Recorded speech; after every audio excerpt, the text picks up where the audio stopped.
انہوں نے جو کچھ اس پہ کہا تو ہم تو کانپ گئے کہ یار یہ عالمی منظر نامے میں بھائی جان آپ یہ کرتے پھر رہے ہیں تو آپ کو دہشت گرد قرار دینے کے لیے تو یہی کافی ہوگا. گھس کے مارا ہے، یہ کریں گے وہ کریں گے، اس طرح کے جتنے غدار جہاں پہ پائے جاتے ہیں ان کو اسی موت سے دوچار کریں گے، اس طرح کی پوری کیمپین چلائی گئی. ٹھیک ہے، ارے بھائی آپ نے اگر نہیں کیا تو پھر بھی یہ کہنے کی ضرورت نہیں ہے کہ ہم کریں گے، اور اگر آپ نے کیا ہے تو پھر تو بالکل ہی کہنے کی ضرورت نہیں ہے کہ ہم کریں گے. ٹھیک ہے، دونوں صورتوں کے اندر یہ آپ کیا کر رہے ہیں بھئی؟ آپ ملک کے ساتھ دشمنی کر رہے ہیں. آپ پاکستان کے قومی، اب تو آڈیٹر جنرل پاکستان نے بھی کہہ دیا ہے کہ ان کو تنخواہیں جو ہیں وہ قومی خزانے سے مل رہی ہیں، لیکن آپ حکومت پاکستان کے خرچے پہ پلنے والے ہیں، ہمارے خزانے کے راتب خور ہیں، اور آپ الٹا پاکستان کے خلاف ہی کیس بنا رہے ہیں. یار خدا کا خوف کرے. ہم نے تو اس وقت کہا لو جی آیا اٹیک، اب اگلا اٹیک ہوگا وہ لیتھل ہوگا اور ان کے باپ سے بھی نہیں سنبھالا جائے گا. اب دکھ اس میں یہ ہے کہ ہم یہ تباہی اور بربادی ہوتے ہوئے بے بسی سے دیکھ رہے ہیں اور کچھ نہیں کر سکتے. ٹھیک ہے، اور ہم اتنے کے ڈسکریڈٹ کر دیے گئے. ہم سے مراد ہے پاکستان کے جرنلسٹ جو ہے جو اس طرح کے محاذ کے اوپر نارملی پاکستان کا کیس لڑتے ہیں، ان کو اتنا کہ انفیکٹو کر دیا گیا ہے کہ اب یہ جو آنسلاٹ آ رہا ہے نا اس کا ڈیفنس کرنے کے لیے حامد میر اپنی جگہ پہ نہیں بیٹھا ہوا، اور الٹا وہ یہ صفائیاں پیش کرتا پھر رہا ہے. بی بی سی میں حامد میر صاحب یہ صفائی پیش کرتے پھر رہے ہیں کہ نہیں وہ عمران خان نے تو مجھے آفر نہیں کیا ہوا، وہ میں کیا کروں، میں آپ کو کیا بتاؤں. ٹھیک ہے، وہ اس طرح کی باتیں کرتے ہوئے پھر رہے ہیں، وہ اپنا کیس لے کے پھر رہے ہیں جس حامد میر کے اوپر اس قوم کی انویسٹمنٹ ہے. اتنا عرصہ انہوں نے جو بھی خبریں غلط بھی ہوئی ہوں گی ان میں سے خبریں دے کے وہ انہوں نے ایک پروفائل حاصل کیا. اب وقت تھا کہ وہ پاکستان کا کیس لڑتے تو ان کو اتنی کہ گالم گلوچ ہوتی ہے روزانہ. طلعت حسین صاحب اس لیول کے، اس سے بھی بڑے لیول کے اگر انٹرنیشنلی دیکھا جائے جرنلسٹ ہیں، ان کی ایسی تیسی کی جاتی ہے روزانہ بیٹھ کے سوشل میڈیا کے اوپر. پتہ نہیں یہ لوگ کس کی خدمت کر رہے ہیں. یہاں پہ آ کے مجھے کیوں لگتا ہے، میں یہ بات کہنا نہیں چاہ رہا کہ انڈیا کی مودی جنتا کا اور پاکستان کے ان سوشل میڈیائی بریگیڈ کا بیانیہ ایک ہو جاتا ہے یہاں پہ آ کے، جہاں پہ پاکستان کو نقصان پہنچانے کی بات ہوتی ہے. لیکن خیر وہ کہانی میں آپ کو سنانا چاہ رہا ہوں. اس کے بعد ایپیسوڈ ہوتا ہے جی یہ احمد وقاص گرایا صاحب والا. گرایا صاحب جو ہیں وہ اس وجہ سے بچ جاتے ہیں کہ وہ ہماری جو بہن ہیں ان کی بیگم صاحبہ جو ہیں وہ نیدرلینڈ میں ایک اعلیٰ عہدے پہ فائز ہیں، اور ان کی پولیس جو ہے وہ زیادہ سیریسلی، ویسے وہاں پہ پولیس جو ہے اپنے ہر شہری کی شخصیت کو ہی زیادہ سیریسلی لیتی ہے، لیکن وہ زیادہ سیریسلی لے لیتی ہے. اور ان کو قتل کرنے کے لیے جو صاحب جو کہ گرفتار ہو چکے ہیں گوہر احمد خان صاحب، وہ برطانیہ سے بھجوائے جاتے ہیں، اور وہ نیدرلینڈ پولیس جو ہے وہ ان کی نگرانی شگرانی کر کے اور ان کو گھمانا پھرانا ہی ہوا نا. جب وہ گرایا صاحب کو ان کی رہائش گاہ سے ادھر ادھر کر دیتے ہیں تو اس گوہر خان کو تو گھمایا نا وہاں کی پولیس نے کہ اچھا، اور اس کو دیکھتے رہے کہ یہ کیا کرتا ہے. اور وہ جب واپس پہنچا تو واپس پہنچتے گرفتار ہوتا ہے، پھر وہ کچھ گھنٹوں کے لیے رہا ہوتا ہے. اگلے دن ان کی جو اینٹی ٹیررسٹ سیل ہے وہ گرفتار اس کو پکڑ کے تو وہاں پہ عدالت میں پیش کر دیتا ہے. عدالت میں سنا ہے کہ اس نے اعتراف کرنے کا بھی پورا ارادہ کر لیا ہے. اب یہ جو ہے یہ ایک اور کہانی ہے. اس کے بعد پھر گارڈین میں پہلی سٹوری چھپتی ہے 22 جولائی کو جس پہ ہم نے ولاگ کیا تھا، اور یہ اس کے بعد اب دوسری سٹوری، یہ تو بہت ہی خوفناک ہے. اس میں پاکستان کے 3 دفعہ وزیر اعظم رہنے والے جناب نواز شریف کو بھی وارننگ دے دی گئی ہے کہ بھائی جان آپ کی جان کو خطرہ ہے، یہ دیکھ لیجئے یہ کیسز ہو رہے ہیں. اچھا، میٹروپولیٹن پولیس جو ہے وہ جلدی کہیں کوئی سٹیٹمنٹ جاری نہیں کرتی. اس طرح کی سٹیٹمنٹ الطاف بھائی کے بارے میں کبھی نہیں آئی، اور ان کا جو سورس ہے، مطلب کہ ایروگنس تو بہت زیادہ ہے نا کہ واٹس ایپ کا سرور پڑا ہوا سری نگر کے اندر اور تمام کمیونیکیشن واٹس ایپ پہ ہو رہی ہے. آئے ہائے، اس کا مطلب ہے میرے سے خطرہ نہیں ہے، رضوان رضی سکنہ لاہور سے کوئی خطرہ نہیں ہے. ٹھیک ہے، رضوان رضی سکنہ لاہور سے خطرہ ہے. ٹھیک ہے، وہ جو سری نگر کنٹرول کر رہے ہیں یا قبضہ کر کے بیٹھے ہیں ان سے ان کو کوئی خطرہ نہیں ہے. یہ پتہ نہیں ہے کس کے خلاف جنگ لڑ رہے ہیں. 5ویں پشت کی دوگلی ابلاغی جنگ. رونا آتا ہے ایمان سے. یہ ملک تباہ و برباد کیا جا رہا ہے میری نظروں کے سامنے. تو میں یہ ماتم کہاں پہ جا کے کروں؟ اب وہاں پہ جو میٹروپولیٹن پولیس کہتی ہے وہ کہتی ہے کہ جناب ہم تو کمیونیکیشن ٹریپ کرتے ہیں ان کی. ٹھیک ہے، یعنی وہاں پہ بھی کمیونیکیشن کے اندر چونکہ ہم دھڑلے کے لوگ ہیں کسی کی ایسی تیسی ہمارے اوپر انگلی اٹھا سکے. بھائی جان یہ بدماشی انٹرنیشنلی نہیں چلتی. یہ یہاں پہ چل جاتی ہے، وہاں پہ نہیں چلتی سر. تو پھر وہ ٹریک کر لیتے ہیں، وہ ان کالز کو پکڑ لیتے ہیں اور پکڑ کے ڈی کوڈ کرتے ہیں. پھر ان کے ماہرین بیٹھے ہوئے اس کے اوپر ایک رائے لکھتے ہیں اور اس میں ان کو دیر لگ جاتی ہے، لیکن پھر وہ متعلقہ بندے کے پاس پہنچ جاتے ہیں اور وہ نواز شریف کے پاس پہنچے ہیں کہ جناب آپ کی جان کو بھی خطرہ ہے.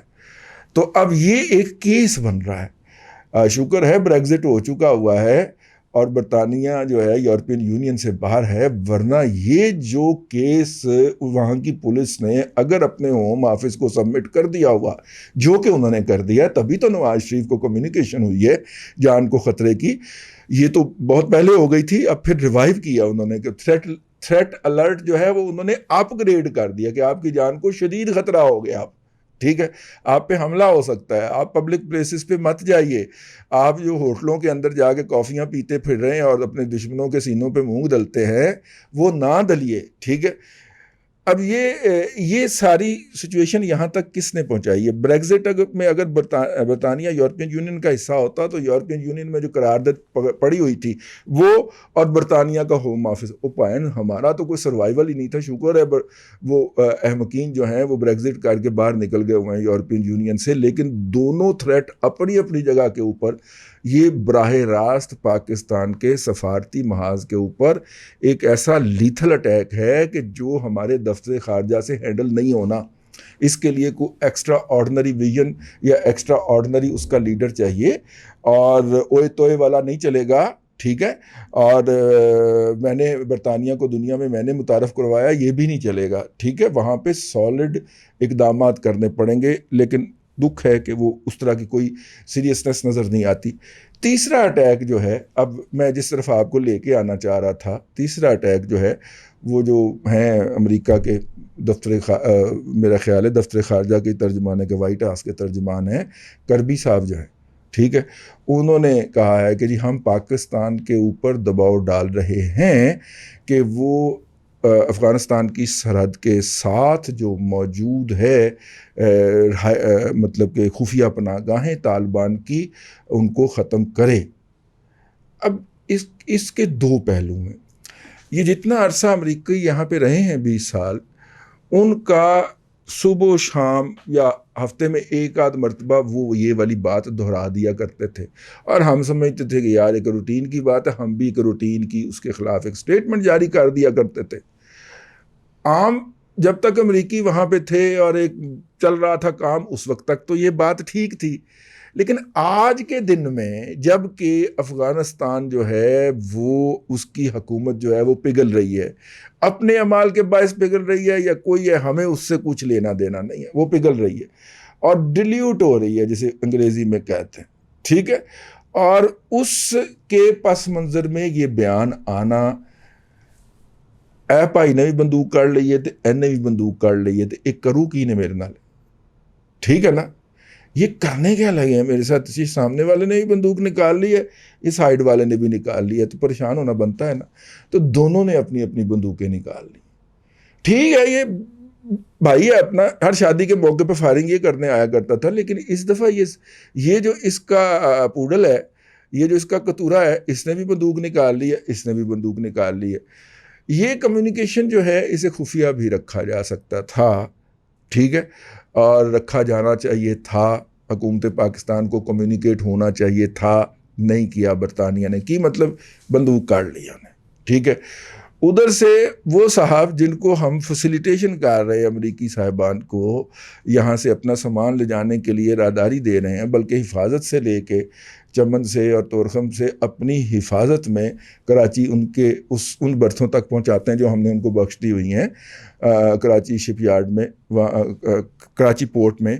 تو معاف کیجیے گا، کراچی پورٹ میں وہاں تک اپنی حفاظت سے پہنچاتے ہیں وہ ہم، اور پیسہ بھی کوئی نہیں لیتے ہم ان سے.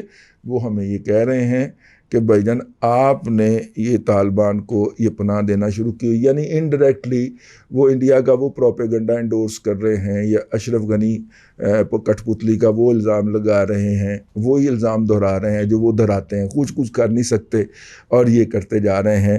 22 خرب 60 ارب ڈالر جو ہے وہ براہ راست امریکہ خرچ کر کے وہاں سے ناکام و نامراد جا رہا ہے.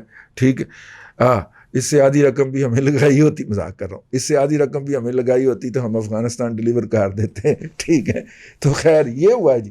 اور یہ جو کچھ ہوا ہے اس کے بعد جو ہے بہت زیادہ تشویش ہے میرے جیسے تمام پاکستانیوں کے اندر اور میرے ذاتی طور پہ، کہ یہ اس کا پورا ایک نقشہ تیار ہو رہا ہے. پاکستان کے اندر سے بھی پختون نیشنلسٹ اور پاکستان کے ترقی پسند جو ہیں وہ ایک ہو گئے ہیں، اور ان کا 1 پوائنٹ ایجنڈا کیا ہے کہ یہ جو طالبان یہاں پہ ہیں ان کو ماریں. یعنی کہ وہی سوات آپریشن کے بعد جو ہوا تھا اس وقت بھی یہ ترقی پسندے پشتون نیشنلسٹ یہ سارے فورن فنڈڈ جو تھے یہ 1 پوائنٹ پہ اکٹھے ہو گئے تھے کہ سوات میں آپریشن ہونا چاہیے. سوات کے انٹرنلی ڈسپلیس پیپل ابھی تک واپس نہیں جا سکے. فاٹا کے سابق فاٹا کے جو لوگ انٹرنلی ڈسپلیسڈ ہو کے آئے تھے جو ہے پشاور کے پاس کوہاٹ کے پاس، وہ ابھی تک اپنے گھروں کو واپس نہیں جا سکے. ان کے گھروں پہ قبضے ہو گئے، گھر ریکنسٹرکٹ ہو کے بیچ بھی دیے کسی نے، کسی کا نام نہیں لینا. ٹھیک ہے، تو لہٰذا وہ ابھی تک واپس نہیں جا سکے اور یہ نیا آپریشن کرنے کی بات کر رہے ہیں اور اس کے لیے ماحول بنانا شروع ہو گئے ہیں. ان عناصر کو اگر آپ نے میڈیا کے اوپر سوسائٹی کے اندر مزاحمت نہیں کی تو ایک نئی 5 سے 8 سال کی جو ہے تباہی وہ آپ کے اور میرے اوپر مسلط کر دی جائے گی. اس لیے اس کے خلاف یہ جو سازش کی جا رہی ہے اس کا پردہ چاک کیجئے، اپنے احباب میں بیٹھ کے، اپنے دوستوں میں بیٹھ کے، جہاں پہ سوشل میڈیا پہ آپ کو موقع ملے، ضرور اپنے ملک کو اس نئی آفت سے بچانے کے لیے اپنا حصہ ڈالیے. اللہ آپ کو آسانیاں عطا کرے اور آسانیاں خلق خدا میں تقسیم کرنے کی توفیق عطا کرے.